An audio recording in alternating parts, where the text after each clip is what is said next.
is coming from. But before we get there, is there anyone having a question? Any person having a question?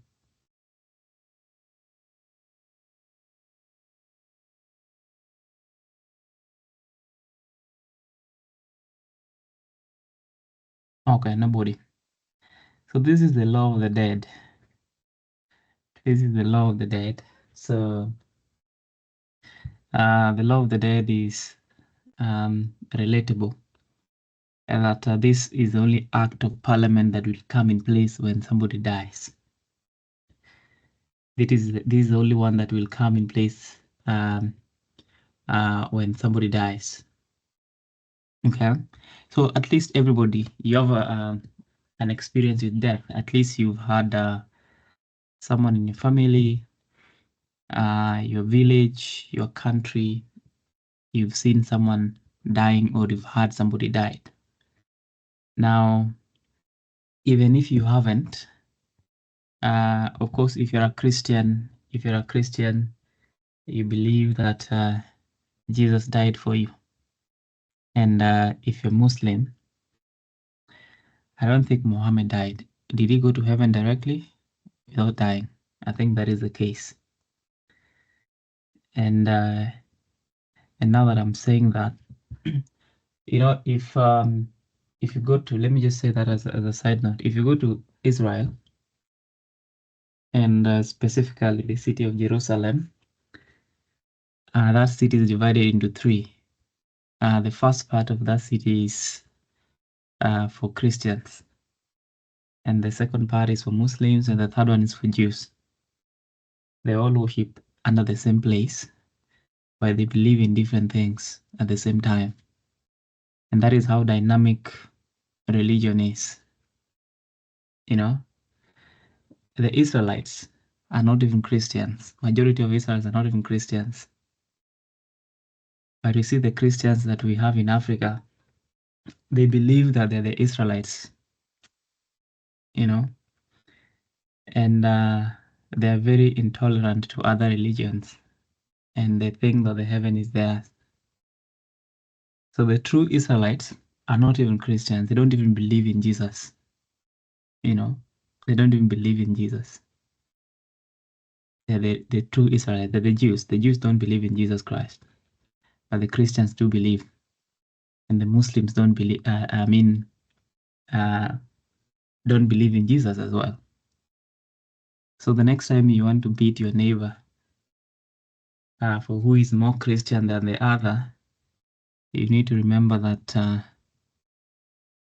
the actual Israelites, those that are there, who worship under the same roof, they don't believe in the same thing. So it's okay not to believe in the same thing. Okay.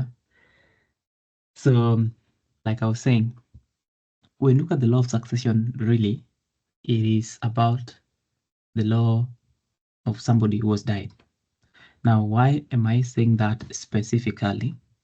I'm saying that because throughout this discussion, even starting right now, there's going to be a confusion between the Marriage Act and the Law of Succession Act. Now, those two pieces of legislations are very different. They are so different, and they don't merge at any point of view, except in one instance. Okay? The Marriage Act is the Marriage Act, as the name suggests, the Marriage Act. The Law of Succession Act is the law of succession, as the name suggests. So don't think that any of those acts are related and one depends on the other. No, nothing. Are you together? So make sure that you don't get that confusion, because it's going to lead you to not get some points. Now, probate is divided into three, but the first thing you need to understand, the first thing I've said is the scope, that the law of succession only comes in place when there's death, where before death, there's no law of succession. Okay, that is the first thing you need to understand. The next thing that also you need to understand is the legal framework of the law of succession. The legal framework of the law of succession. Now, before 1981, the law of succession was widely common law.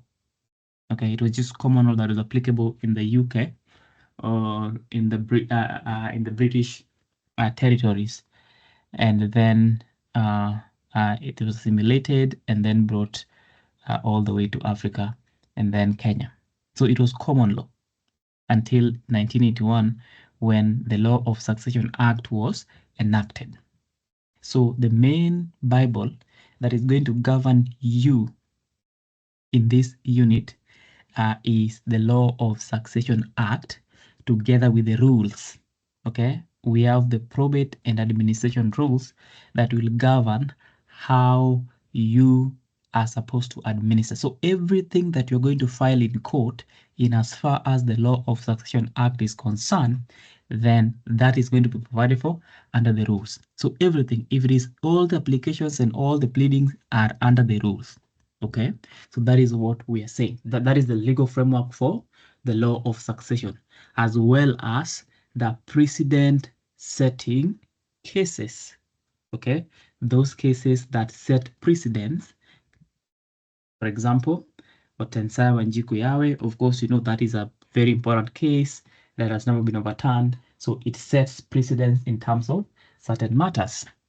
Are we together? So that is what we're saying. So make sure you get those two things. Sometimes people forget that there is something called the probate and administration rules. So if you download the act, in that act also download the probate and administration rules. That is the first thing. Okay, any question up to there?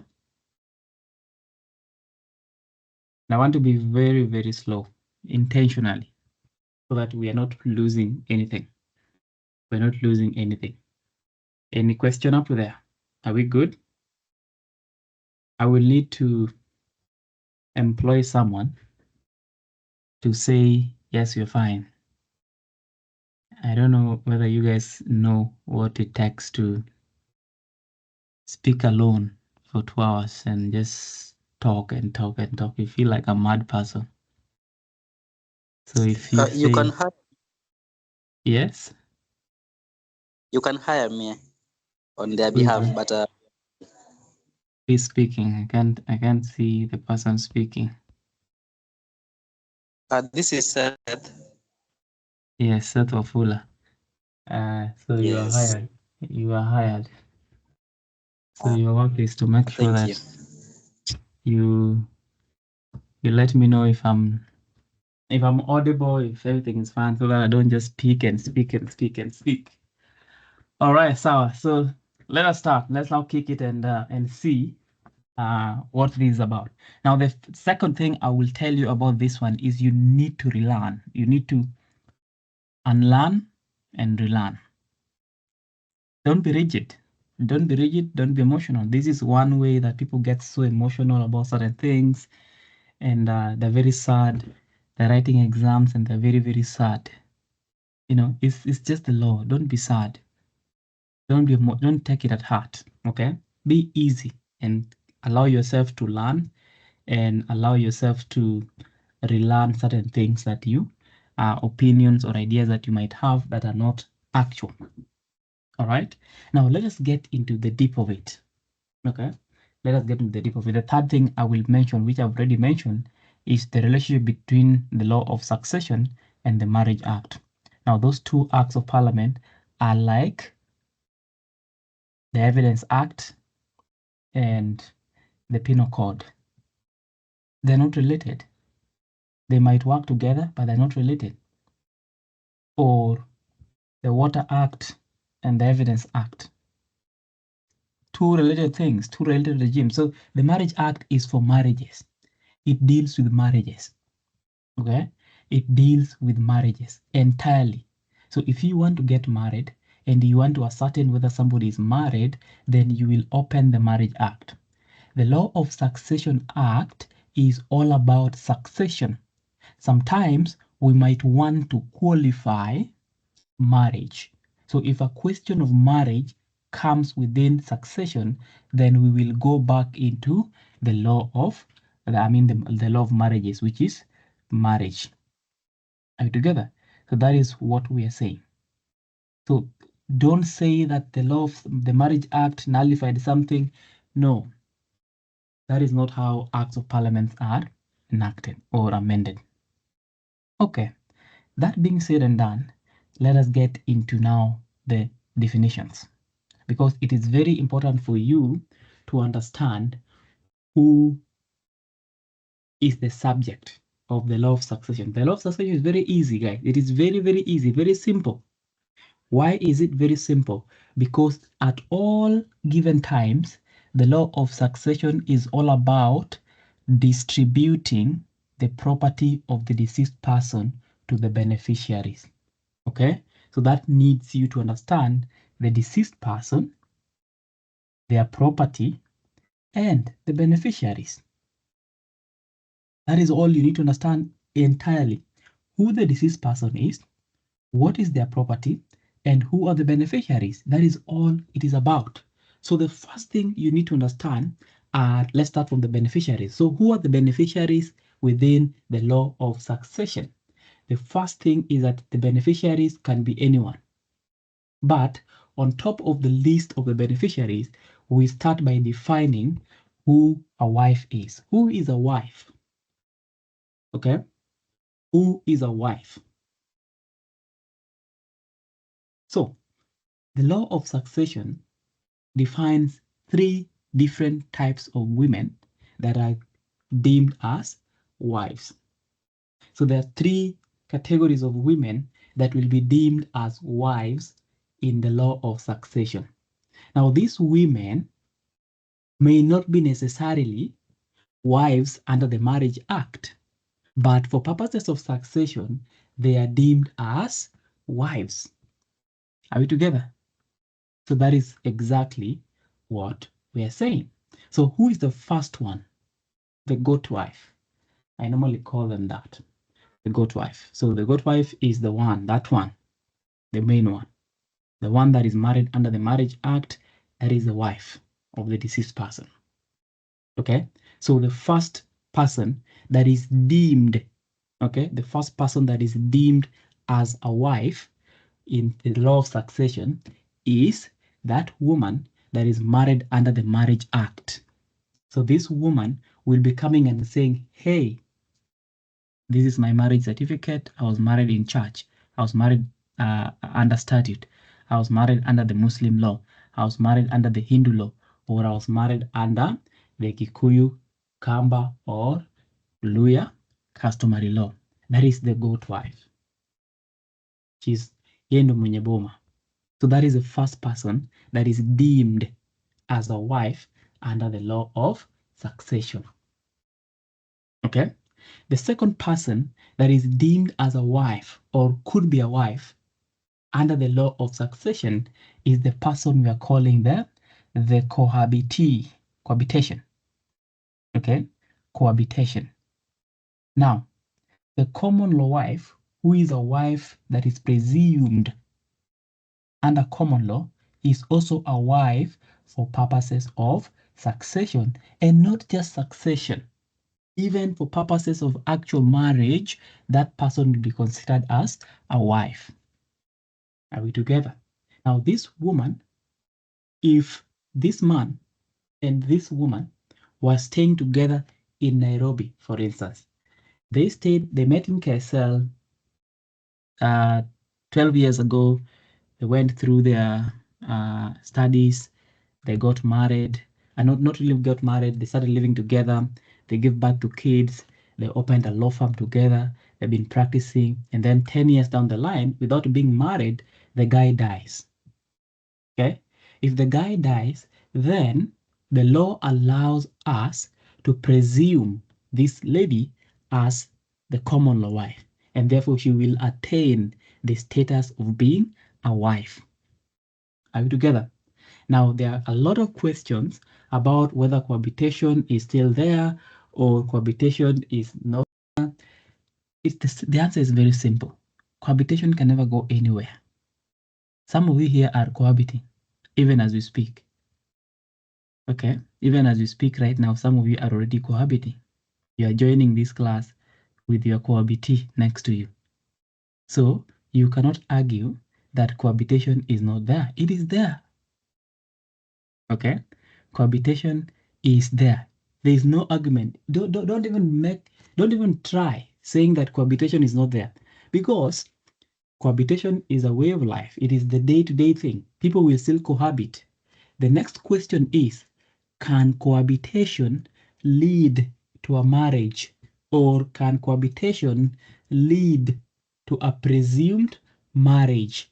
Then the answer is yes. And why is that the case? Three things. The first one is section 119 of the Evidence Act.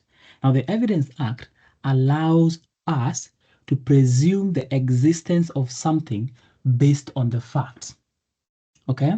The next one is the common law. Now, presumption of marriage was a common law principle. It is not a statute issue. There is nowhere in the world where presumption of marriage was coined in statute. Why? Because the moment it is written down in statute, it will stop being a presumed marriage or a common law marriage. Okay?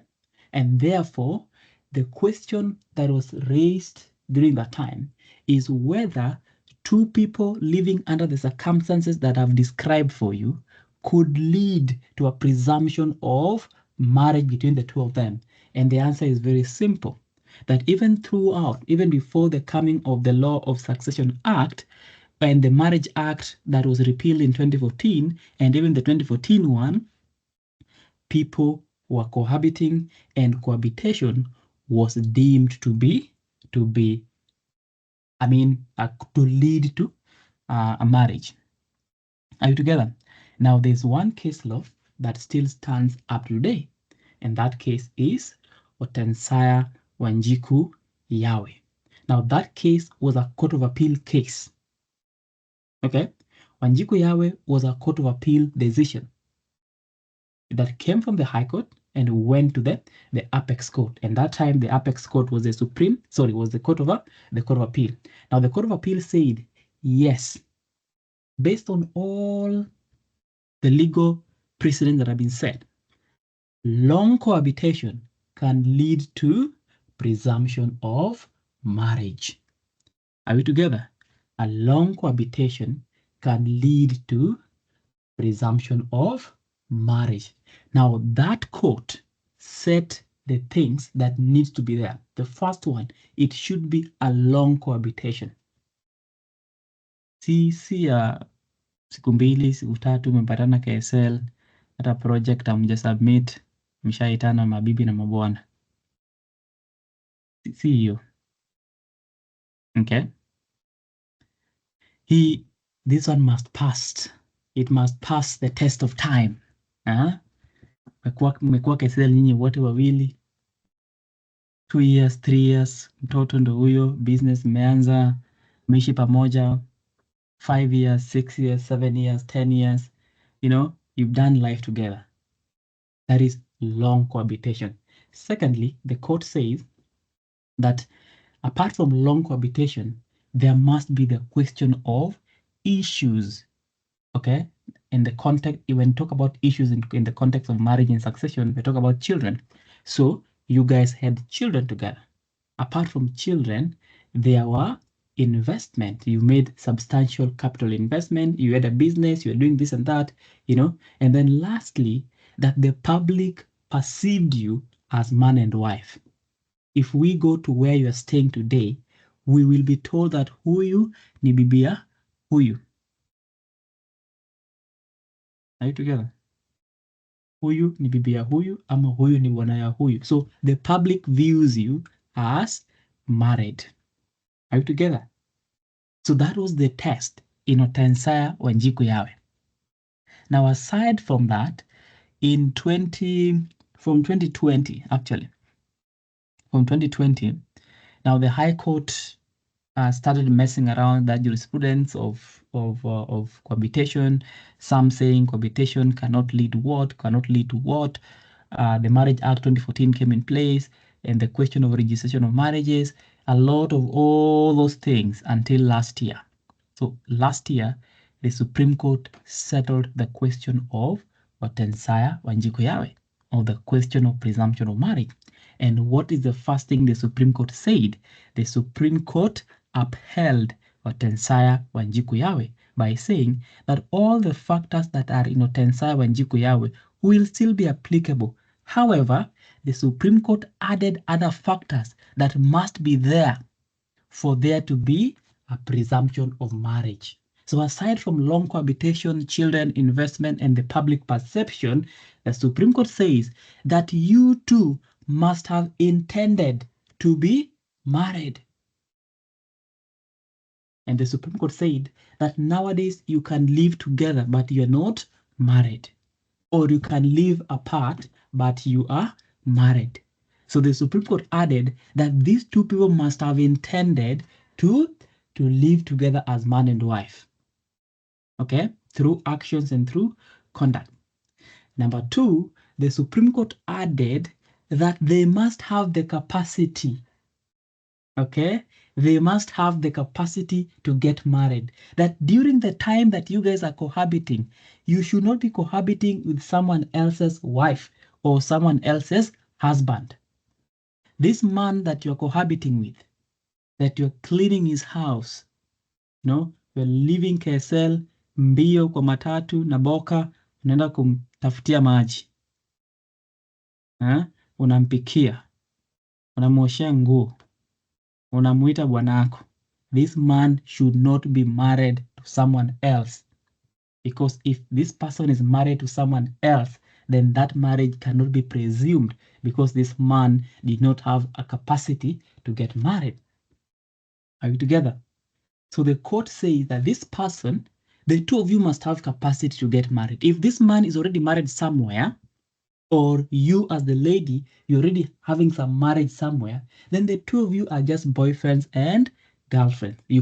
That cannot lead to a marriage. Because remember, when marriage is presumed, you become the legal wife to this person or the legal husband to this person. And therefore, that gives you the legal status to become the wife. But you cannot have that legal status when this person is already having another relationship somewhere, which is a marriage-like relationship. So the two of you must have the capacity to get married.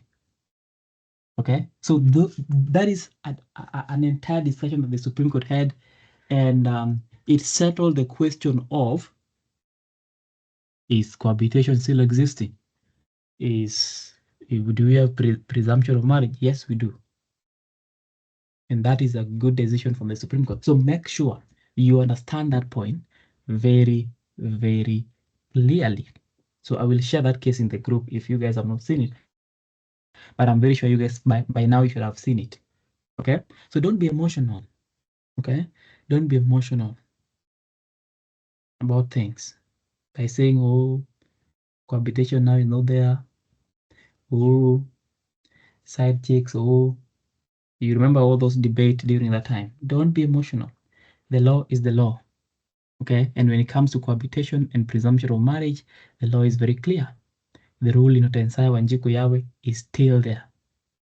60 years down the line, Wanjiku Yawe is still living. So, don't get it confused. Don't get it twisted. Any question?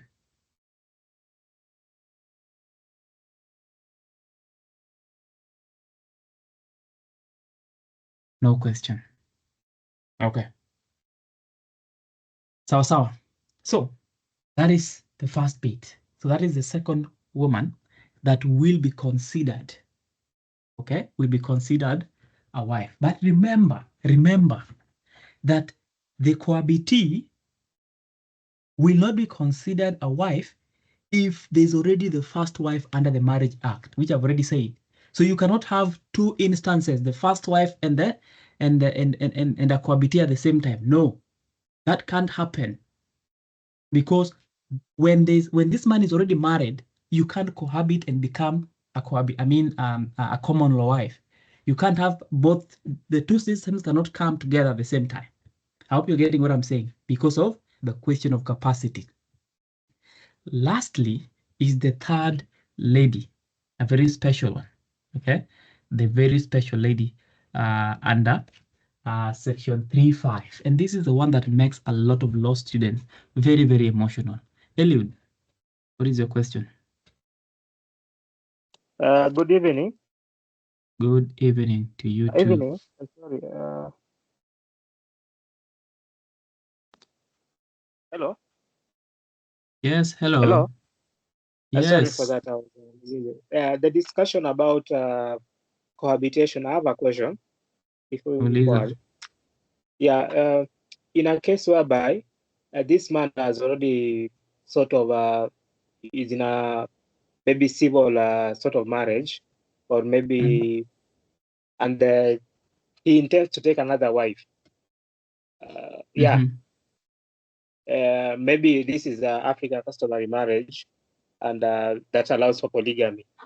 And for some reason, he starts another relationship with another person. So the whole issue of capacity, does it also, are we not also to marry it in the basis of cohabitation?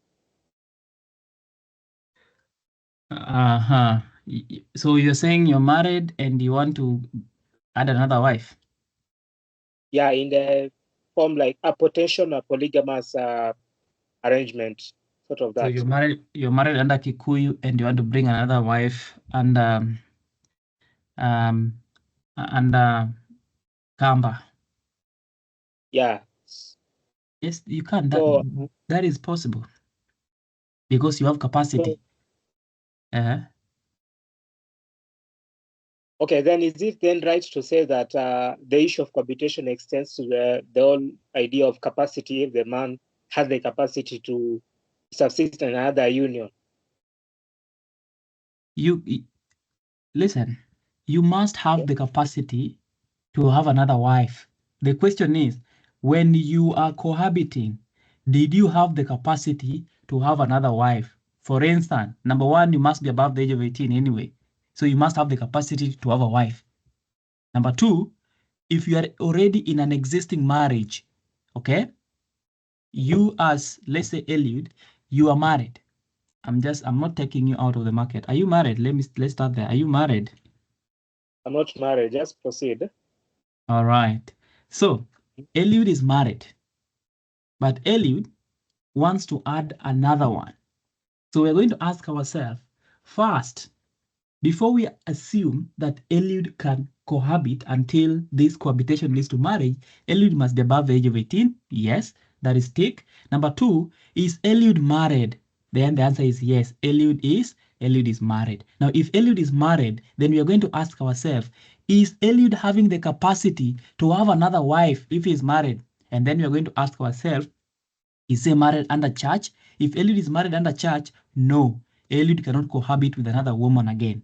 If Eliud married under statute, yes, he is. Then Eliud can not cohabit with another woman. But if Eliud is married under customary law, then potentially Eliud can add another wife. So Eliud can cohabit with another lady, and then that cohabitee becomes the second wife. Tuko sawa? Sawa. Yes. Thank you. All right. Any person having a question?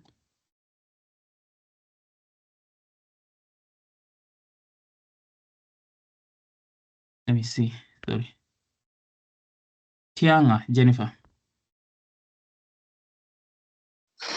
Good evening, Mwalimu. Good evening. Okay, I want to, just to clarify, so this means where one has satisfied all the other conditions set by the Court of Appeal and the Supreme Court, with the exception of not having the capacity to marry, having married maybe under statute before, even though they have been cohabiting, still this person would not be considered as a wife for purposes of succession. Is that what you're saying? Yes, what I'm saying is that all those things that I've said, all of them must be there. You have to satisfy all of them. If one is missing, even if you have capacity, you have capacity, but you didn't intend to get married. One factor is already out. Okay? You have capacity, you intend, but it is not long cohabitation. That is not presumption. So all those factors must be present. All of them must be present. If one is missing, then you guys are just boyfriend and girlfriend. Tuko sawa? Sasa, thank you. Okay. So, I don't know whether there's another. No, there's no other question. All right. So, someone is saying, is asking a question in the chat and saying, but I have a question regarding capacity. A man married under customary law procures another marriage, say Christian marriage, where he can go ahead and do the wedding. Does the second wife claim property under the LSA? Yes, that is now section 3.5. Okay, that is now section 3.5. So, Reese, Aaron, this is the section that we have for you. So, the first wife, tick. The goat wife, tick. Mwenye boma. Second one, cohabitee. That remember, the first one and the second one cannot exist in the same space. And then the third wife, the third person that can be considered as a wife is the wife under section 3.5. And this is where people get it wrong. People get so emotional under this section. Now, the first thing that I will tell you, that if you are sitting in this class and you're thinking at the back of your mind that this section was amended by some amendment act, you need to unlearn that and learn this one. Section 3.5 has never been amended. Section 3.5 has never been amended unless it was done last week. Okay, unless it was done last week, that I don't know. Okay, I'm not sure the parliament thought last week and amended this section. I'm not sure, but it hasn't been amended. 3.5 has never been amended. And somebody saying that the Marriage Act amended section 3.5, that person is not right. And we are going to see why. Are we together? Now, I want somebody to read for us section 3.5. Read it very slowly and also so that we are all understanding. So let me try and okay, that's the best I can do. Somebody read it.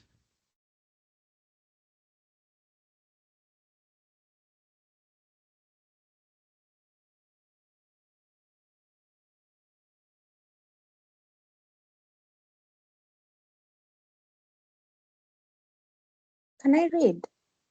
Yes, that's what I'm saying. Oh, okay. Section 3.5 of the Law of Succession Act, notwithstanding the provision of any other written law, a woman married under a system of law which permits polygamy is where her husband has contracted a previous or subsequent monogamous marriage to another woman, nevertheless a wife for the purpose of this act, and in particular section 29 and 40 thereof, and her children are accordingly children within the meaning of this act. Yes. Very, very, very, very simple. Very, very simple. Are you together? Very, very simple. So don't confuse it. Don't confuse it. Don't confuse it. That notwithstanding the provisions of any other written law, a woman that is married under a system of law which permits polygamy is where the husband has contracted a previous or a subsequent monogamous marriage to another woman, that woman is nevertheless a wife for purposes of this act. That is what I was saying. She is only a wife for purposes of the law of succession. She is not a wife for purposes of the Marriage Act. And that is why I'm telling you, the Marriage Act has nothing to do with the Law of Succession Act in as far as section 3.5 is concerned. So that woman is not a wife when it comes to the Marriage Act. So if we start going through the Marriage Act, we will not call her. But when we get to the Law of Succession Act, we will call her. Okay? So if we are going to be calling the ladies, so the first one, we will stand at the door as the administrator and we will be saying, it is now time for us to distribute the estate of the deceased person to the wives of the deceased person. So we will be calling the first one, who is the goat wife. Okay? She will come in and sit down. Okay? The second one we'll be calling is the cohabitee, if there's any atakuja ataingia ndani. And then the third one is the woman under section 3.5, atakuja ataingia ndani. Now after we are done distributing the estate, the woman under section 3.5 will leave. She will disappear and never to be seen again. But the first wife and the cohabitee will remain, because those two are actual wives under succession, and they're also wives under the Marriage Act. So if we are going to be discussing duties of the wives, we will discuss that aspect with the first wife as defined under this act, and also we will discuss that with a cohabitee. Suppose this person did not marry under the Marriage Act, but he married under the common law, which is the question of presumption of marriage. But we cannot discuss wife duties with the woman under section 3.5. Why? That woman is only a wife for purposes of succession. It means kama kuna succession, that lady will not exist. She will only exist for purposes of succession. The jurisdiction or the locus of that lady is only in as far as succession is concerned. And that's why I keep telling you that whatever is written in the Marriage Act has nothing to do with what is written under section 3.5. Guys, are we together?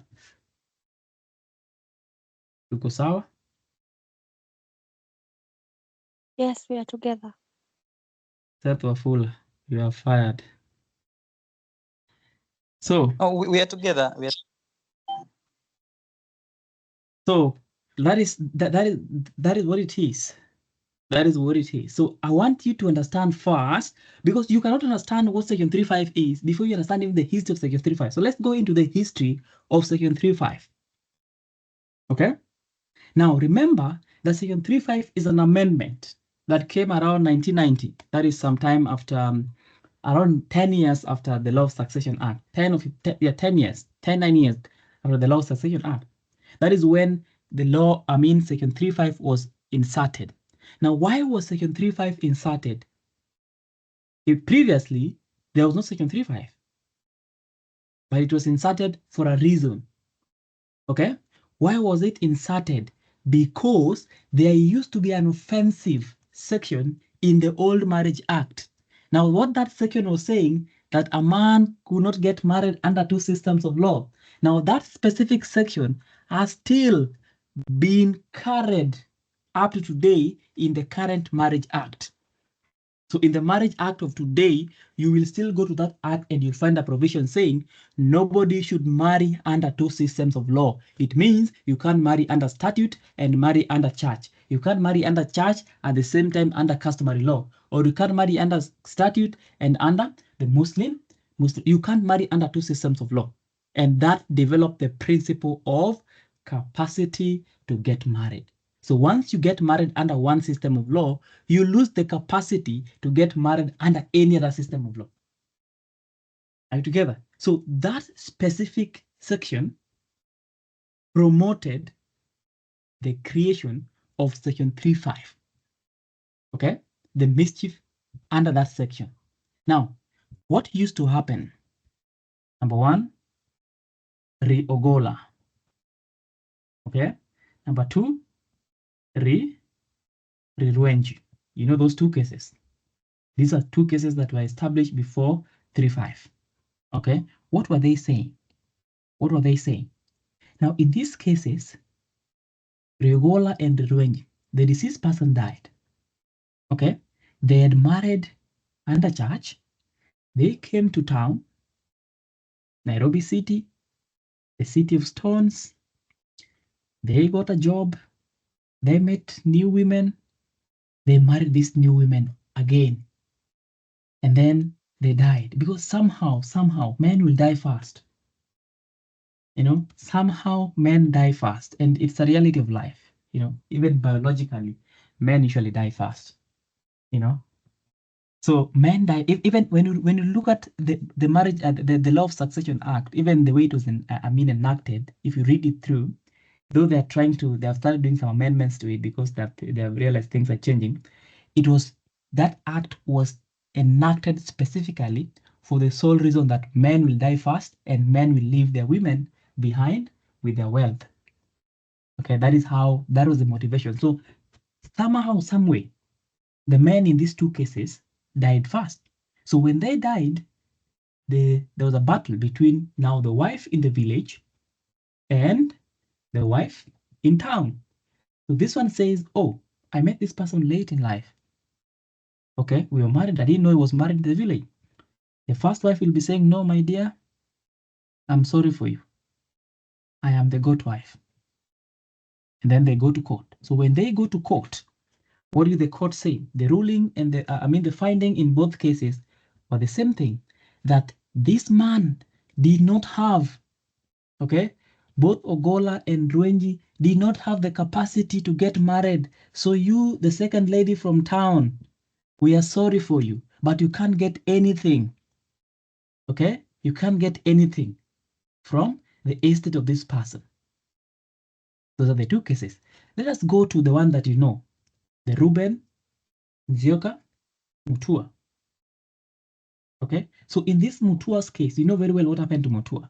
This guy lives Cumberland, married, very well with children, comes to Nairobi, gets a job, gets another fine babe in town, marries this one again, a child, and then, as fate will have it, he will die fast. I think maybe God was punishing this man. The moment you leave your wife in the village and you come to the city and get another wife, wewe kifo yako inakuja. Kifo yako inapanda tu gari saa hiyo. So they will die fast, you know. And Reuben followed again. Reuben died.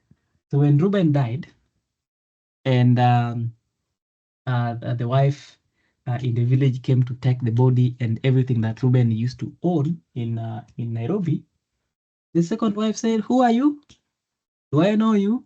This is my man, my man, my man." And then they went to court. So when they went to court, the court said, no, Reuben Nzioka Mutua did not have capacity to marry you. So you, the second wife, we are very sorry for you. There's nothing we can do. Okay, but you can go and talk nicely to the first wife if she can give you something. So that was the mischief. That was the mischief. Now, because of that mischief, that men were becoming men and remaining men and always lying, coming to the city, getting new ones and getting married, and they were not changing. So the only thing that had to change was the law. Okay? The only thing that had to change was the law. Now, what was the reason why these judges were overturning these ladies? Were telling these ladies that we're sorry, we can't help you? Because of the Marriage Act. Okay? Because of the Marriage Act. And that is why the problem between the Marriage Act and the law of succession started from. Now, these judges were looking at the Marriage Act and saying, they're reading that phrase and saying, no man shall marry under two systems of law. Now, if this Reuben Nzioka Mutua was married under church, he can't marry you again under Kikuyu customary law. No way. So for you, young lady, we are very sorry for you. Now, how did the parliament fix that mischief? How was that mischief corrected? That is what I've highlighted in brown. If you look at my screen, whatever is in brown, the first statement under section 3.5, that was how the mischief was corrected. How was it corrected? By inserting the words, notwithstanding the provision of any other written law. It means from today henceforth, we don't care about what the Marriage Act says in terms of capacity to get married. Okay? What did the act say again? A woman like the one in Reuben Nzioka Mutua, Riogola, and Rwenji, who is married under a system that permits polygamy, okay, where the husband has contracted a previous, like this one's contracted previous. They had married before, or they married after, okay? Notwithstanding that fact, they are considered wives for purposes of this act. And in fact, their children are children of the deceased person according to this act.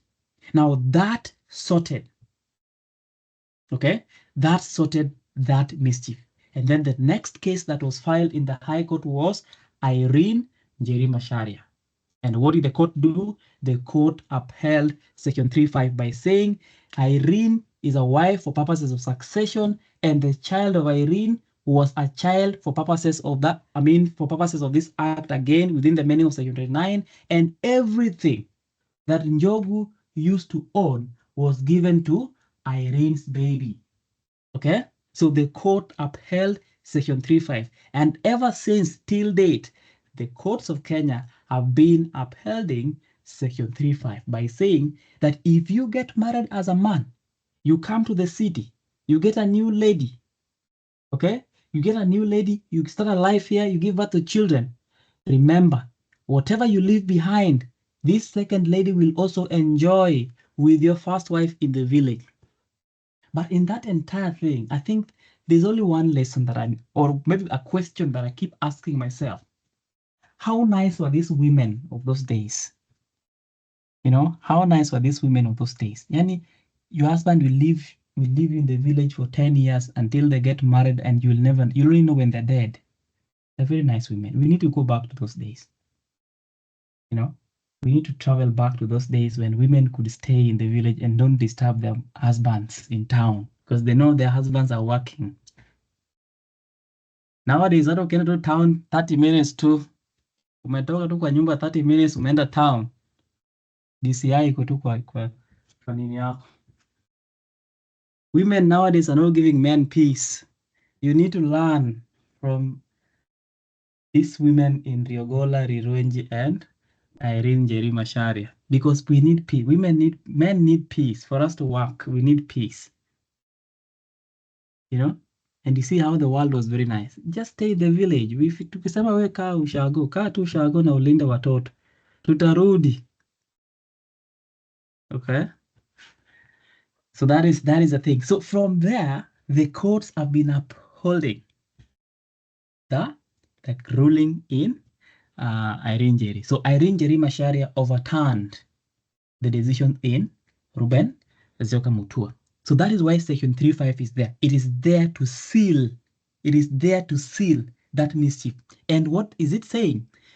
Notwithstanding the provision of any other written law. It means there is no written law somewhere that can overturn Section 35. So until the parliament sits down, which they have been trying to do that all the time, until the parliament sits down and say, Section 35 is hereby deleted. This section will not be deleted. Are you together? This section will not be deleted. You can only delete it by directly deleting it. Why? Because it has a protective gear by saying, notwithstanding the provision of any other written law. So don't sit there and tell yourself, oh, see, Marriage Act imenini. No, come on, sit down, relax. The Marriage Act has not overturned anything. Okay? It is marriage. This is succession. So notwithstanding the provision of any other written law, huko, in the Marriage Act or anywhere, this section is strong. It is very strong and very strong. That is the first thing about 35. The second thing I want to explain about 35 and give you an example is A, B, and C. Okay? So, assuming that Reuben, let's use the word Reuben. So Reuben marries A under church. Okay? And then marries B under Kikuyu customary law. And then he dies. B, who is married under Kikuyu customary law, is the one that is covered under Section 3(5). And therefore, B will be considered a wife for purposes of succession and only that. The second instance, that is previous monogamous marriage. Okay?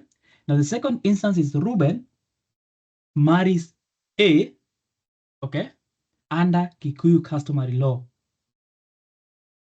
Reuben anatoka Kenol, anachukua dini zake, anakuja Nairobi.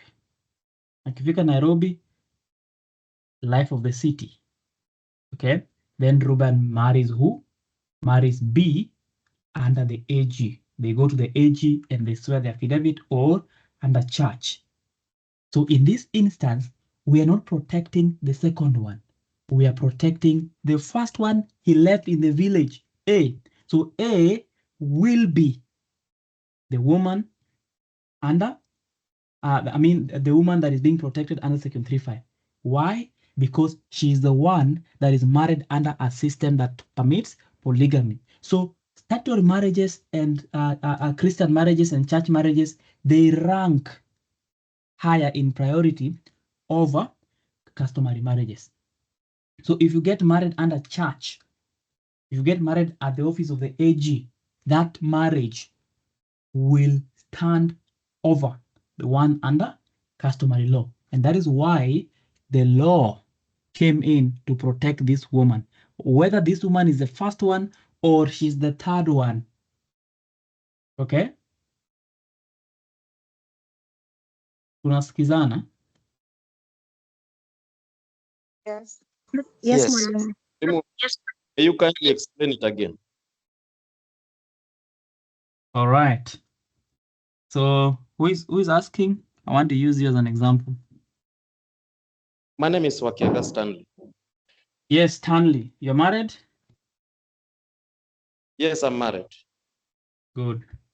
So, assuming that Stanley from Beta marries a lady, okay? They go to church, they sign their marriage certificate, a very nice wedding. So Stanley is married. Okay, in 2010, Stanley has married a lady under church, and the lady is called, let's say, Lady A. Stanley comes to KSL in Nairobi, and Stanley say, we kuna warembo huko. Stanley finds another lady, stays with this lady, and then marries this lady, Lady B, under Kikuyu customary law or Kamba customary law. If Stanley dies, we are not protecting the first wife, which was married under church. We are protecting the lady that is married under Kikuyu customary law. So the question you need to ask yourself, for you to identify the woman protected under Section 3.5, the question is, who between the two of them is married under a customary law or a system that permits polygamy? Okay, who? Then the second one. Okay, so what you need to have at the back of your mind is that this lady can be married first or they can be married second. It doesn't mean that in the cases that I've said, these ladies under Section 3.5 were married later in life. But under Section 3.5, they could also be married under the first instance. So we have said the first instance, Stanley married under church, signed a marriage certificate, akona ring kwa mkono yake. Okay? Some ladies see that ring as a green flag. They don't see that ring as a red flag. So ako Nairobi, amepatana na mwingine, marries the second wife under Kikuyu customary law. Now, legally speaking, this lady married under Kikuyu customary law is not a wife because Stanley does not have capacity to get married in the second instance. Okay? So we are protecting the one that is married under customary law. Now, the other way around, Stanley could have been married in the village under the Luo customary law. Stanley comes to town, meets a beautiful lady, and Stanley gets married again, but this time in church. So when Stanley gets married in church, then automatically this church marriage will nullify the previous customary marriage. And therefore, the woman that we're going to be protecting under this system is the first wife who was married under customary, the Luo customary law. And the reasoning is very simple, that statutory marriages and Christian marriages, they rank over traditional marriages. They rank over traditional marriages. Are you together? They rank over traditional marriages. And that is why we will move to protect whoever was married under a system that permits polygamy. But another instance is if Stanley was married under church and Stanley comes again and gets married under another church, no one is under Section 3.5 there. If Stanley was married under statute, the second wife is married under church, we are protecting no one. If Stanley was married under church and Stanley meets a Muslim lady and he wants to marry this Muslim lady, none of them is being protected, because there are two different systems of marriage. So one of them must be customary, and one of them either church or statute. So the one being protected is the one under customary. So ask yourself, this lady has come to you, or you have a situation that one was married first, another one was married second. So who do you protect? The one married under customary law. Are we together? So that is the one who is under section 3.5, and their children are actual children of the deceased person, and therefore they will have to inherit as children under section 2.9. Stanley, are we together? Yes, we are together. And I just want to ask just one small question. Just what you've just explained. Now, in the instance where there is a cohabitee who has met all the requirements,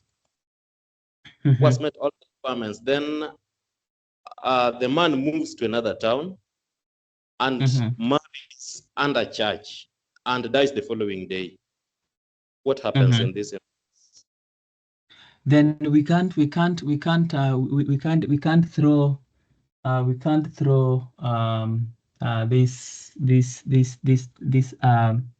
this section, because remember, if you are cohabiting and then you move to another town and you get married, then that therefore means then cohabitation ceases to exist. I want you to understand. I want you to see it this way. See it this way, Stanley. Assuming you are in Kisumu, you are living there very well, nice. You have a lady there you are cohabiting with. You have cohabited for 30 years. Okay, you have 10 children. You have properties. You've invested together. Okay, and then 2 weeks later you move to Nairobi, and then you marry another lady. The moment you marry this lady, that cohabitation will stop existing, and you cannot presume marriage from that. Okay? Because two things are going to stop existing. At the point we are presuming the marriage, is you, Stanley, having the capacity? No. Is you having the intention? No. How do we know you don't have capacity? You're married in church. How do we know you have the intention to get married to this lady? You've married another lady. So it's simple. The courts have said, for there to be presumption, there must be capacity, number one. Number two, both of them must intend to be married. So we cannot presume, you cannot presume that there's marriage here if the man has acted in a way to show that they don't want to get married to this woman.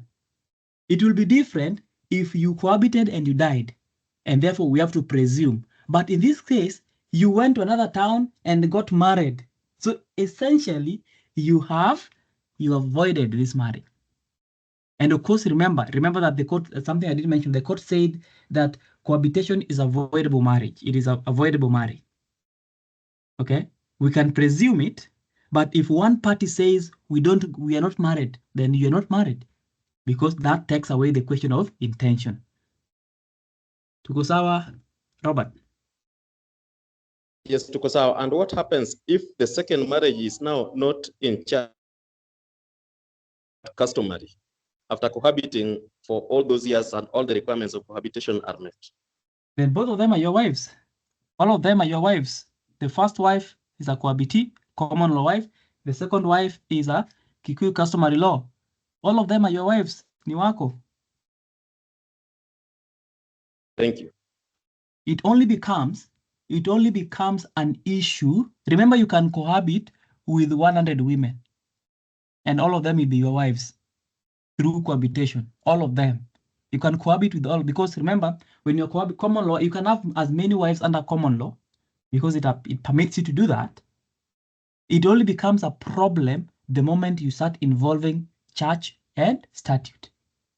So the moment church is involved in statute, there's no cohabitation anywhere. Okay? So that is why cohabitees will not find their way under section 3.5.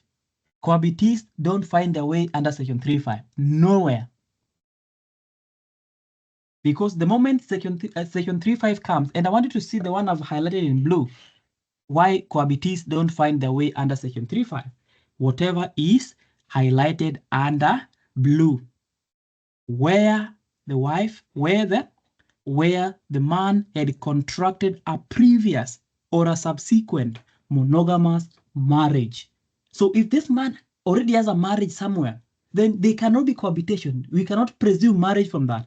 Why? Because the Supreme Court has said clearly that that man does not have the capacity. Now remember, this section 3.5 is supposed to negate the question of capacity in the context of you getting married in church at the same time under customary law within the Marriage Act. So for there to be cohabitation, there must be capacity. So if that capacity is not existing, you cannot even find yourself here. Okay, so this section has nothing to do with cohabitees. Cohabitees are different sections of people, and there are different parameters of qualifying cohabitees.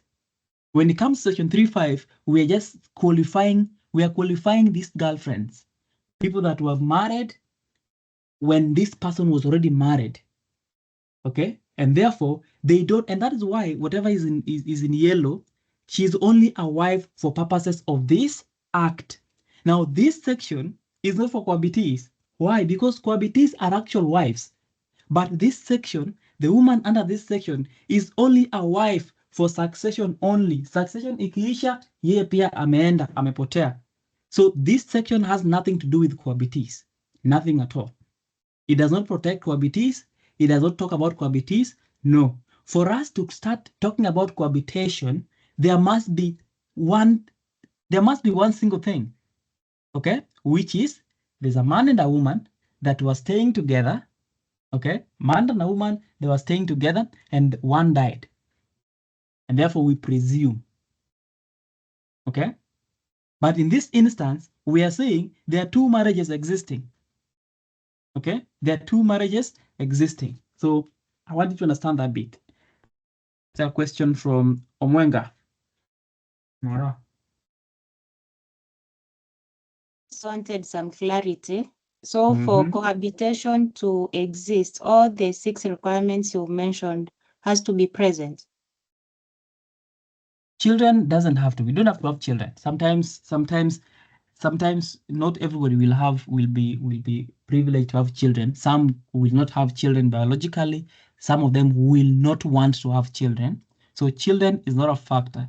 Investment also is not a factor. It's a factor, yes. Let me say it this way. Having a child is a strong point to support cohabitation. But having no child doesn't mean there is no cohabitation. Having a property together doesn't, is a strong point to support presumption of marriage. But having no property together doesn't negate the existence of that. So some points will just support it more, but will not negate it. But certain things must be there. Capacity is a must. Intention is a must. Long cohabitation is a must. Okay? So some must be there. Some should be there. If they're there, well and good. If they're not there, again, public perception should be there, must be there. So those are the things that must be there. So some of them, of course, children, you know that not every family or every married people will have children. Some are not blessed to have children, and some are also not intending to have any child. So you cannot qualify that or disqualify it just on the basis of children. But the fact that you have a child with this person is a huge, strong point towards presumption of marriage. Tuko sawa, Omwenga? Yes, thank you. All right.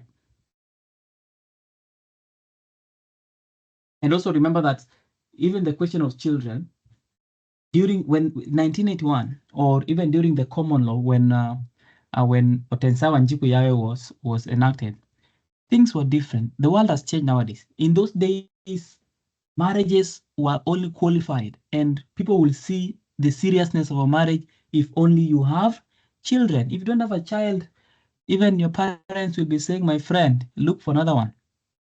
You know, look for another one. We want to see things. We need to see children playing here. But things have changed nowadays. People will get married for 30 years. They don't even have a kid, but they're married, legally married.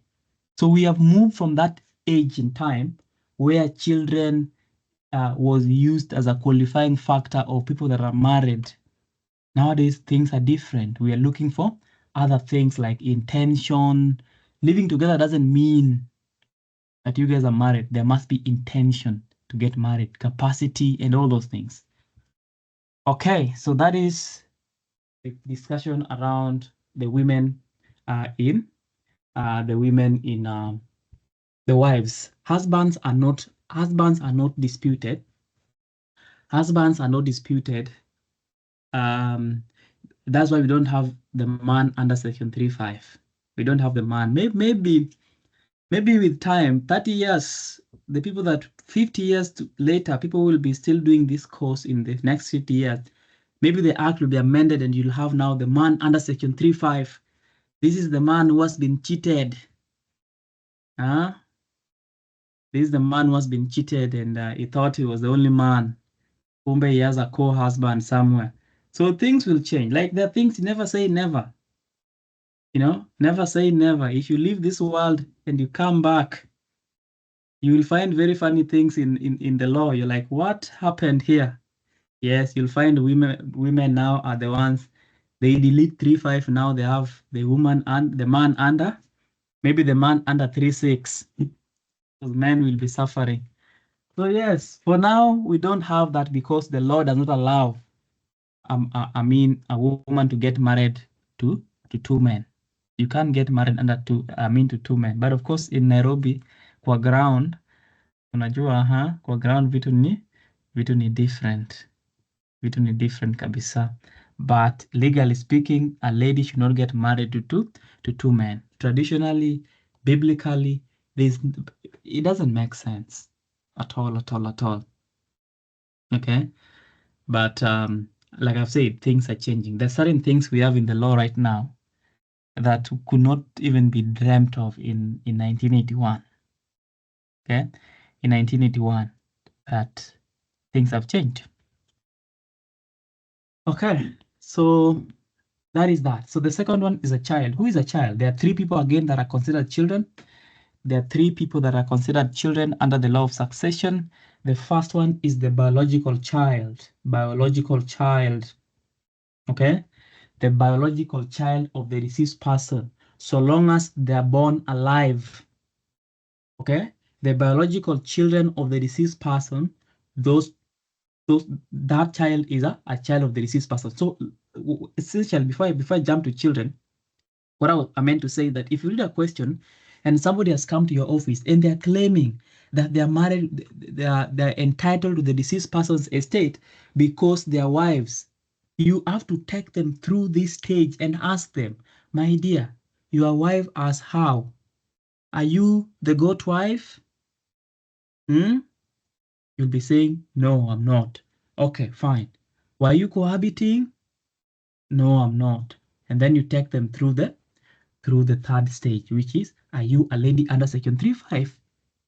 If they don't fit any of that, then you tell them, no, I'm sorry, you can't inherit.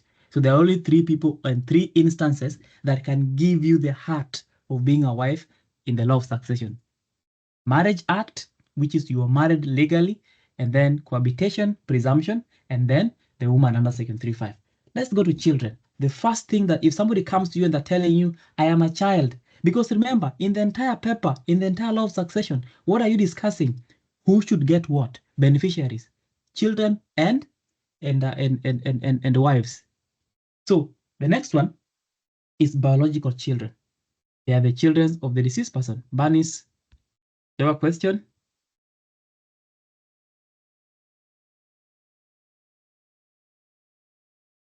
Bernice? Yes, I have a question. Sorry, before we maybe move on to children, I wanted to ask, who is a former wife? A former wife is a separated wife. Judicially separated. No, a divorcee is not a former wife. Okay. In the context of section 2.9, we'll talk about that again. In the context of section 2.9, a former wife is a judicially separated. There is still a wife really, but judicially separated, pending the decree. Absolutely. So they are judicially separated, not divorcees. divorcees cannot inherit from the estate of the deceased person. They can't, because once you divorce, you take your share, I remain with my share. How then, if I die, you still come back for my share? Does it make sense? It doesn't make sense at all. So divorcees are not former wives. Former wives are women that are judicially separated, but not divorced. Okay. Sawa. I thought I saw some hand. No. So the children who, if somebody comes to you and they're claiming that they're children, then the next question that we are going to handle is children. So the first one is, are they biological children? Children that are conceived of the deceased person, okay? And there are parameters to that. The first one is that they have to be born alive. They have to be born alive, okay? They have to be born alive. So that, of course, changes and means that life starts after birth. So they have to be born alive. So even if they're born today and they die tomorrow, that someone is having the microphone on. If they die today, if they're given birth today and they die tomorrow, they're still children of the deceased person and they'll be counted as children of the deceased, so long as they're born alive. So if they're not born alive, like the stillbirth, unfortunately, that is not a child within the meaning of the law of succession. Okay, so that is the first one. And number two, the second twist to that is that if the deceased person, they must be born alive, number one. Number two, they must be born during the life of the deceased person, when the deceased person is still alive. But if they're born after the death of the deceased person, they must be born at least, not at most, 9 months. Okay, 9 months after the death of the deceased person. Some courts do stretch it to 1 year, but I don't think there's a pregnancy that takes 1 year. So the reason is, if at all that was the last thing the deceased person did before they died, maybe they died, you know, in the battle. Men die in battle. So if this man died in the line of duty, then we will expect that 9 months after his death, a child will be born. Okay? If that is the last thing the deceased person did before they died, then 9 months after that specific thing, there's the child, we should see the child. But if you give birth to a child 12 months later, that is not the child of the deceased person. Because there's no way in hell that that child was conceived by. So the law gives 9 months because we are assuming, suppose this man died in the line of duty, then 9 months from that date of the battle to the date or to the last day of the 9th month, we should see the child. So we'll ask ourselves, was this child born during the life of the deceased person? No, it was born after the death of the deceased person. How long after the death? Okay, then it should be at most 9 months, because that is how long it takes to give birth. Okay, the pregnancy should take at least 9 months, or at most 9 months. Actually, at most 9 months. Yeah. So still, biologically, I've not heard of instances where someone has given birth after 15 months. Maybe it happens, but rare cases, but normally it's 9 months. And that is what the law insists on. Some courts do stretch it to at least 1 year. So you have a 3 months allowance, at least 1 year. Okay. Now that is the first one. Now this child will inherit absolutely. They don't have to show anything. They only need to show the birth certificate. Okay, that is the first one. The second one are children that are legally adopted. Legally adopted. The children that are legally adopted. So adoption gives responsibility, parental responsibility. So if you adopt a child, that child is deemed to be your child as if you're the one who gave birth to that child. So again, adopted children are deemed to be part of biological children. So if a child is adopted, they'll have the same right as a biological child. Are you together? So that is because adoption gives rise to parental responsibility. So they will also inherit as a matter of right without having to show any maintenance. And then the next person online is this child that is listed under section 29 B, the child that was taken in by the deceased person. Okay, the child that was taken in by the deceased person. So let me just move to 29 faster and then show you. So the child that is taken in by the deceased person, this child will become the third child, but for him or her, they will have to show maintenance. So the children of the deceased person. So this phrase here that I've just highlighted, that phrase stands for biological children and adopted. Okay, and then we have children whom the deceased person had taken in as his own. Now, this second category is now a different set. For this one, they have to show maintenance. They have to show that the deceased person was taking care of me, because what made the deceased person take you in is the provision that they were providing for you. So if they die, whatever we are going to give you, the reason why we are asking you to show maintenance is because whatever we are going to give you is only limited to what the deceased person used to give you. So if the deceased person through your entire life, the deceased person was just paying for your school fees, then we can't give you more than the school fees. We'll only give you the school fees. And that is why you need to show maintenance. So maintenance is what they are doing for you. So those are the three kids, the three people that will be deemed as a child. So if somebody comes to you in a question and they're asking you, I want to inherit, this person is my father. You ask them, were you born of this person? No. Were you adopted? No. Were you taken in as their own? No. Get out. Okay?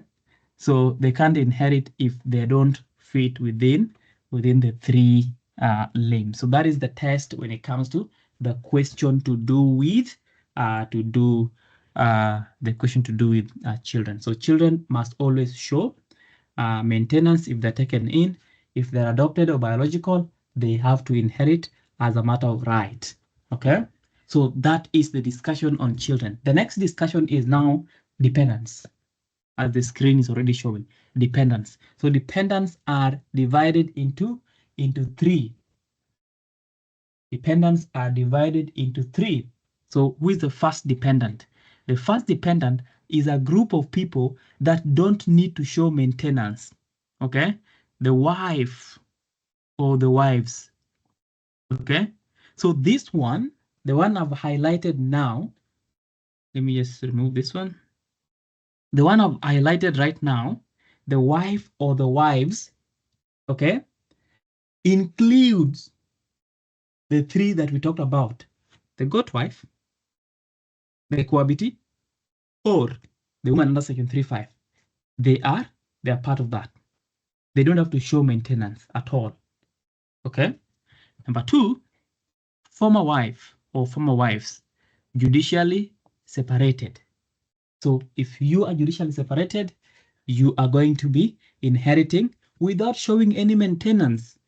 Okay. And then thirdly, are children of the deceased.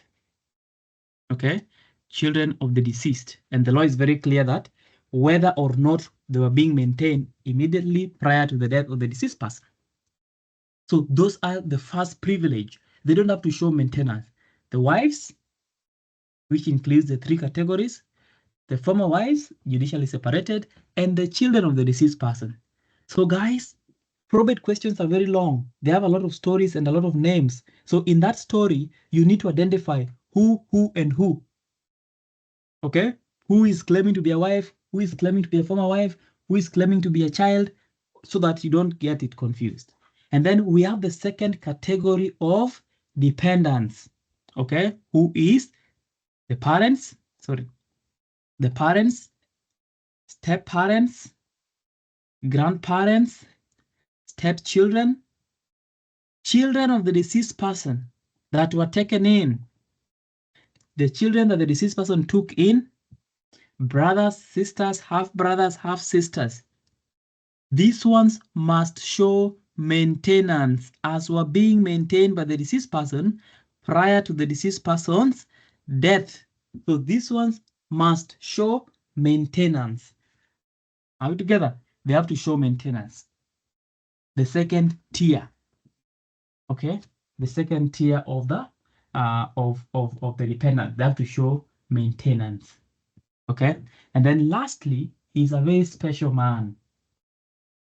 He's a very special man. In other words, they call this person a B.R.N. In other words, I don't know what they call him, but he's a very special man. Huyu ndo amewekwa. Huyu ni wale wa kuwekwa. So utaenda kotini na useme, oh, Yona, huyu mama mwenye ameenda, huyu marehemu ndo alikuwa ananilisha. May thunder strike you.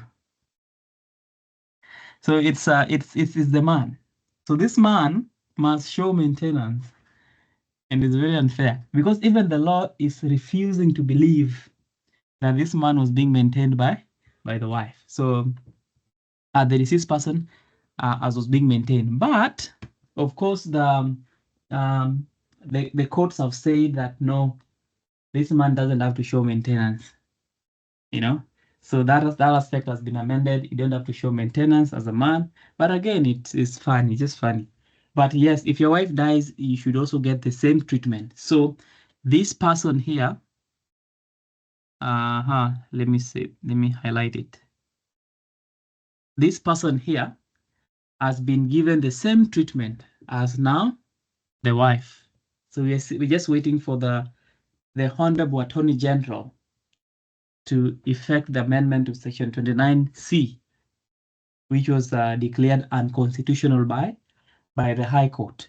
So from today henceforth, you as a man, you also have the same right as the wife. So the husband will also not have to show maintenance.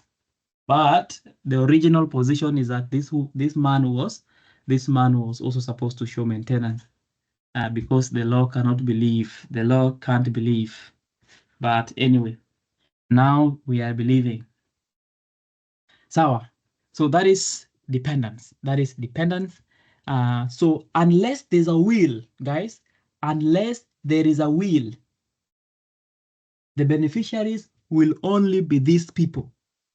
Okay? And any person that can go to court to claim that they want something, they should only be these people that are listed under 29. That closes the discussion about who is a wife, who is a child, and who is a dependent. Now, the will can have as many. You can include your pastor, your cousin, your friend, your workmate. You can all put them as dependents or beneficiaries in your will. But unless there's a will, then there is nothing to discuss, and the only person that can inherit is the person listed under Section 29. Let me take a few questions. Alingo Penina. Yes, Mwalimu, can you hear me? Yes. Okay, I have a question. When you have discussed the issues with dependents, that part, the wife or wives or former wives, I believe there is the law of succession amended bill of 2021. I believe that is section 3. It does not provide for amendment of section 29 of cap 160. If I read verbatim, it says section 29 of the Principal Act is amended by A, deleting paragraph A and substituting therefore the following new paragraph: spouse or spouses and the children of the deceased, whether or not maintained by the deceased prior to the deceased death. Now, does it mean that we are completely excluding the former wives, the statutory separated wife? Like they are not considered as wives or spouses? You're the one I was looking for. You're the one I was looking for. Read for me the title of whatever you're reading.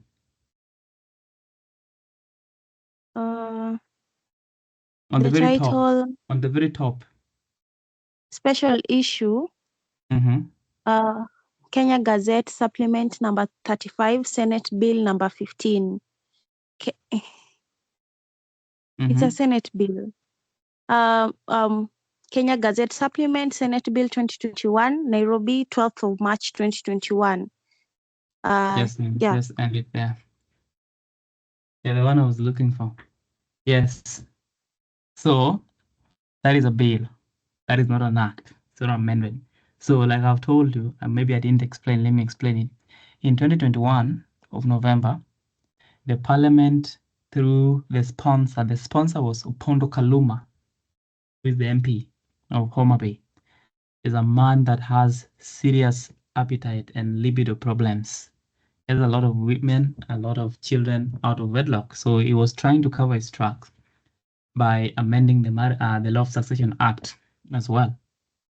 So there are a lot of proposals. Whatever you're reading is a bill. That is what was presented to the parliament for consideration. Okay? That is what was presented to parliament for consideration. Now, the parliamentarians didn't agree with Kaluma, and they dropped a lot of those proposals.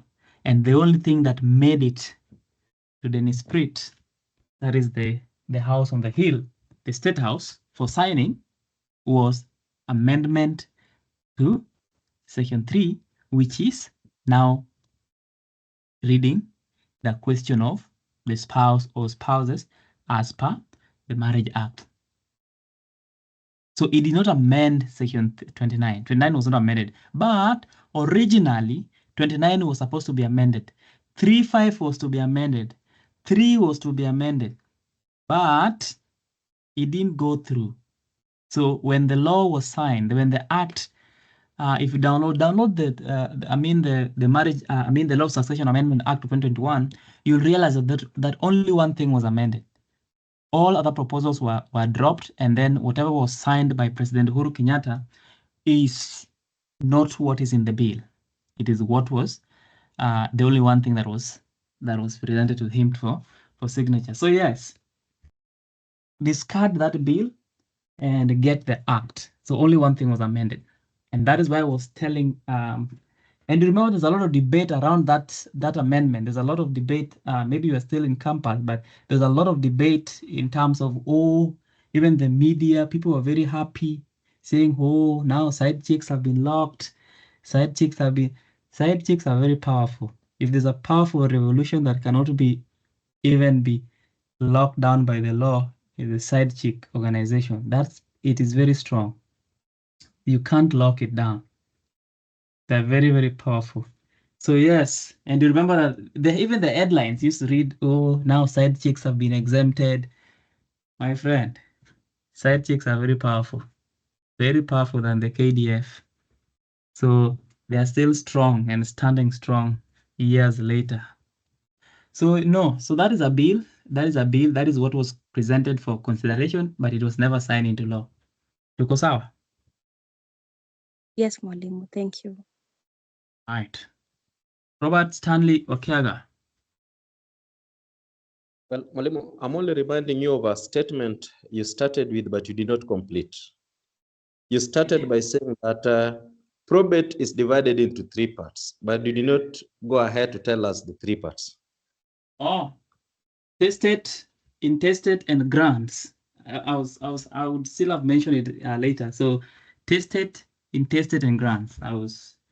That's what I was meant to indicate. Mudoni, Wamuremi.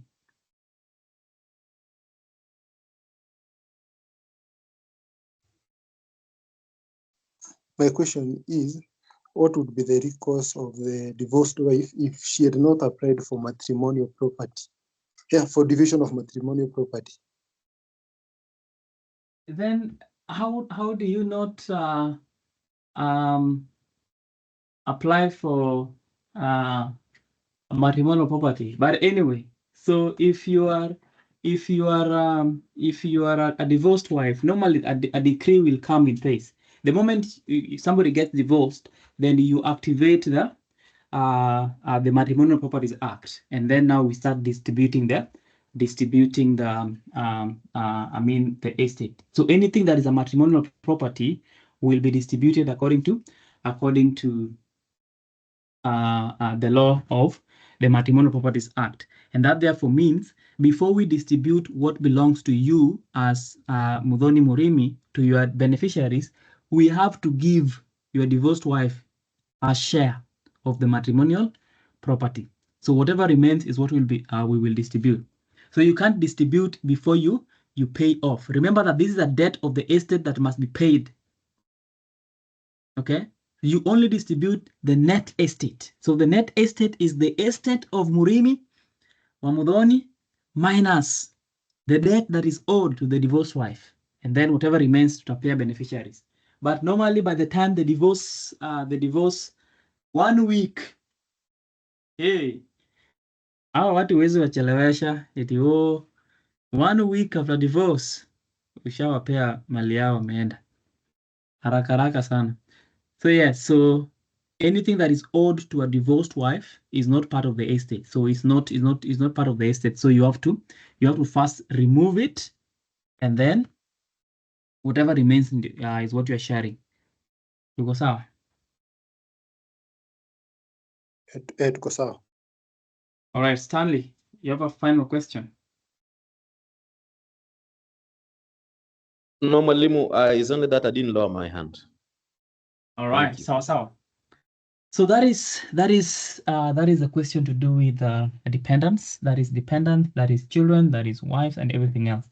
Now, the next thing that also I need to make clear is the next topic. Before we start the first part of probate, the next thing is the relationship between the law of succession and customary law. It's very, very important for you to understand the law of succession and customary law. Okay, so let me try and scroll up to section 4.2 actually.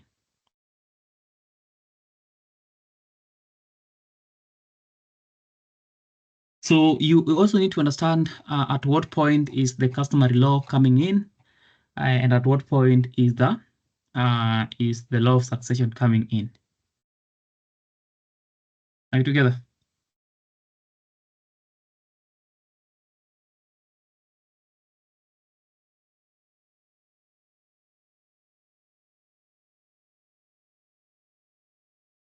Okay.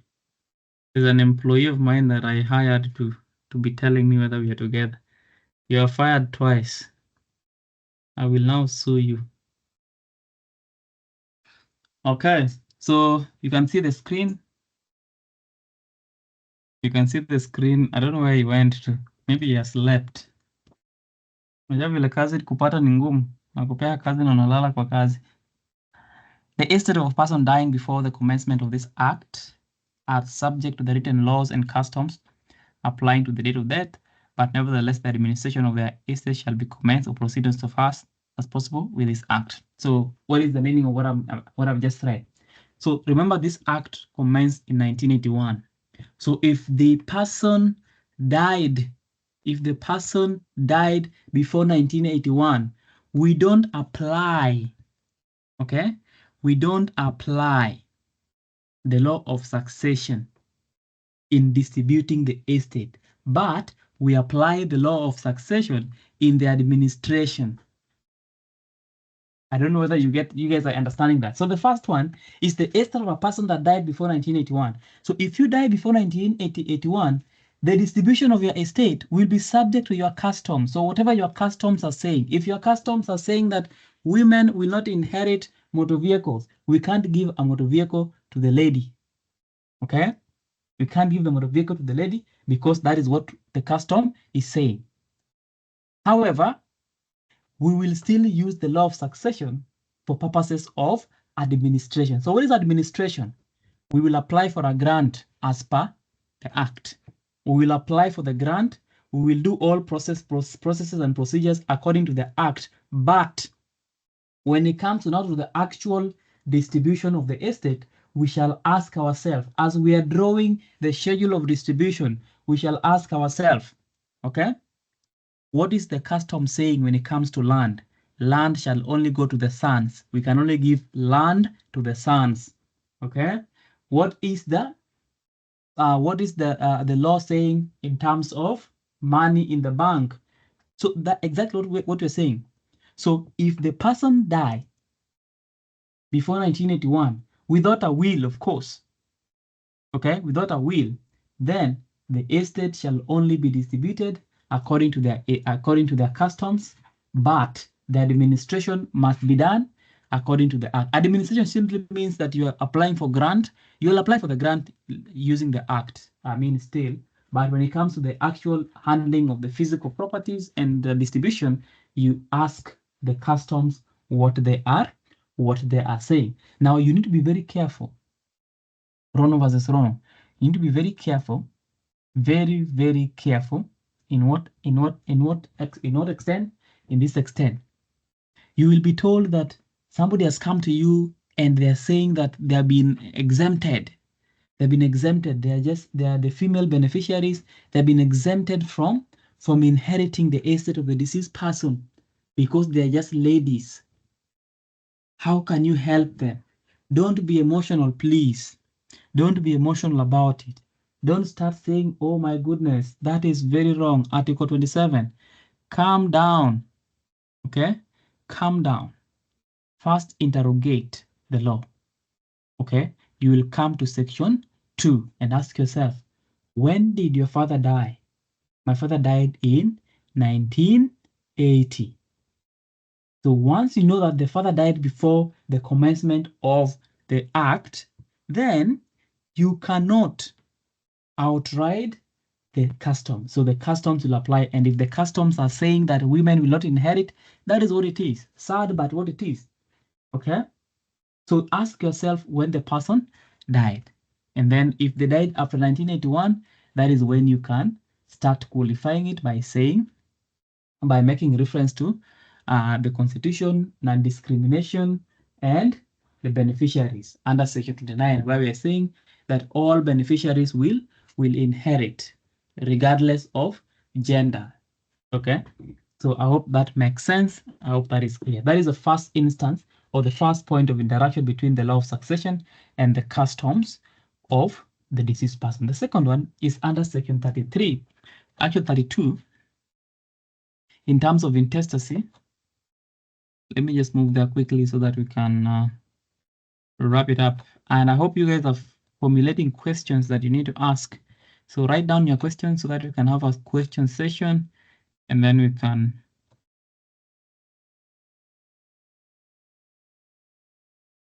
Oh yeah, so 33. 33 says the law applicable to excluded properties. Now remember that under Section 32, there are certain properties that are excluded from the rules of intestacy. Now the rules of intestacy are the rules that determine how your property is distributed if you don't make a will. Okay? They are called the rules of intestacy. Now, if you don't have a will, then the rules of intestacy will come in and your property will be distributed according to the rules of intestacy. Tuko sawa? And that therefore means, and I want you to understand that therefore means that when you come to 32, it gives an exception to the rule by saying there are certain properties that are exempted from the rules of intestacy. It means therefore that even if you don't make a will, the rules of intestacy will not apply. Which properties are those? Agricultural land, crops, and livestock in the following districts: West Pokot, Wajir. I don't know why our friends from Wajir pronounce that one as Wajir. Let me pick someone here. Is it Wajir? I saw someone else, someone called Pfizer. Is it Wajir? Oh. And Or we pronounce it both ways, either Wajir or Wajir. It's both applicable. where's I don't see Anyway, so they say Wajir or Wajir. It's Wajir. Yes. So Turkana, Garissa, Marsabit, Tana River, Samburu, Lamu, Isiolo, Kajiado, Mandera, and Narok.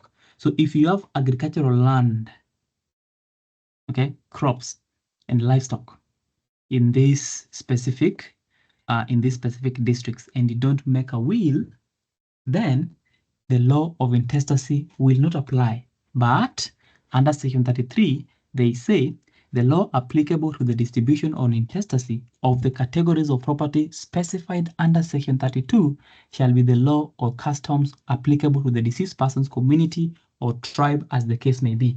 So if you have properties in these places, and there are agricultural land and there are livestock or crops, then we shall use the law of your custom when you die. Okay? And that therefore means whatever your custom say, that is what we will do. That doesn't mean you can't will away. Somebody might have told you, you can't will away your livestock or your crops. You can. You can do that. But you have to have them in the will. If you don't have them in the will, and they are in these districts, we shall use the customs. Are you together? So this is only an exclusion. Remember, they are excluded from intestacy, not testacy. So you can still be in Wajir and have a will and insert your agricultural land or crops or livestock in that will. But if you don't make a will, then the customs will come in place. So those are the two interactions point between the law of succession and the customary law. Are you together? One person raised their hand. Who is that? Yes, Dorothy? Could you kindly repeat what you just said on the point of when you put this in the will, any property under Section 32, what law applies? The law that applies is the will. That is, the will is what applies. So remember, we have testacy and intestacy. So this one is testacy alone. Okay? This one is testacy alone. It means it will only come to place. The rules under Section 35 all the way to 40, which falls under Part 5, are rules of intestacy.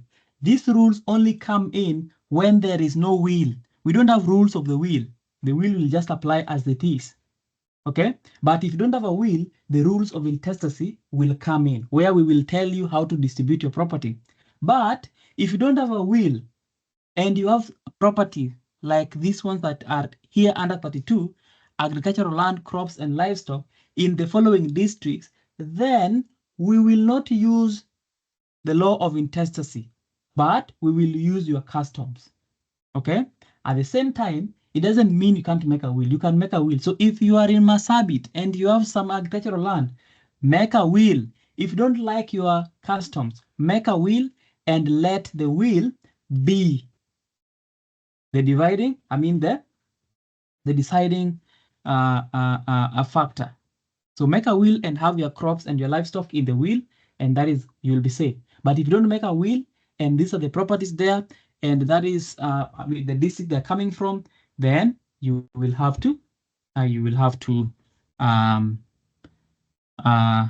contend with the rules of your custom. Tuko sawa? Yes, thank you. All right, questions now. I want to take questions. The only thing now remaining for us now is things to do with the part 1 of probate, which is testacy. The question to do with the wills. Now, probate is very easy, guys. I keep saying that, but maybe you think I'm biased, but probate is very easy. It's a very simple thing, just normal things. Don't overthink it too much. Okay, it's a very simple thing. Just know what needs to be done at all the time. Okay, so that is that. So the next thing we need to discuss is now the question of testacy. The question of testacy and on wills and everything else. So that makes our first lesson. on introduction, the question of beneficiaries, the question of everything, and up to there. But if you've read ahead and you have a question that you read ahead, we could discuss it right now. But from my desk, I know it's Friday. Some of you want to go and sherekea, yeah? You want to go and partake and drink something. Wachana pombe. One day you'll drink until when you wake up, it will be January 2025 when the exams had been done and had been marked. That is when you'll wake up from your enjoyment. You will miss the exams. So don't partake. Kunywa tu chai na ulale. Hautakufa kesho. Najua kuna wengine wenyu wanatumia headphones wako kwa sherehe mbaya. Washafika. Anyway, I want to let you go and you need to have a good evening, but we can discuss a few questions if you have. Joy wa Ruiru. Are you from Ruiru? Joy? No, from Ruiru. Okay, proceed. Okay, I had a question about section 32, the included properties. I saw a question whereby they just named the name of a place called North Hor, and they didn't tell us whether it's in Marsabit or Garissa or any of those listed properties. So in an exam situation, what do you do? Normally they specify. So yes, even in that North Hor, sometimes the examiner is not interested in the exclusion. Sometimes what is being tested is not the exclusion, but normally they will specify the section. All the questions I've seen, it is specified. But if it is not specified, the name will be easy. But at least nyinyi pia tembeeni Kenya, mjue Kenya. North Hor, kuna wengine hata wajui North Hor iko wapi, wanashangaa tu hiyo bado iko Kenya. Yes, it is in Kenya. But the examiner will make sure that it is clear. In Narok County, at least they'll tell you counties so that you know which county is this. But there are some other names that if you hear, you just know where they're coming from. Okay? If for instance, if they said this person is in Kajiado, just know that's Kajiado. If it's in Kitengela, that is Kajiado. So it's the examiner will make it easy. Yeah. Okay, thank you. All right. Someone else called Kianga Jennifer. Yeah, Walimu, when you are discussing the relationship between law of succession and customary law, you mentioned the Rono versus Rono case. I didn't get how it was the relationship in that case. The Rono versus Rono is whereby they excluded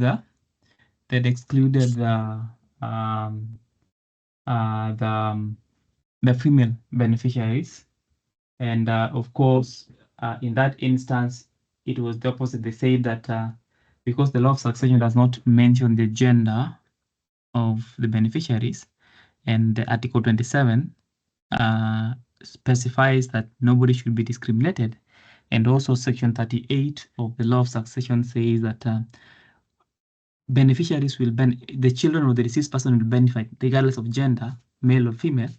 Then the act in Rono versus Rono was unconstitutional, and therefore even the female children would inherit. So that therefore means before you quote Rono versus Rono, then you have to be very sure that the law of succession is applicable or the customs are applicable. So when it comes to the question of females inheriting and customs and everything else, you have to look at Rono versus Rono. But in terms of asserting, an argument that all children should inherit, then again, Rono versus Rono. Tuko sawa? Yeah, sawa. Okay. Joy, you still have a question?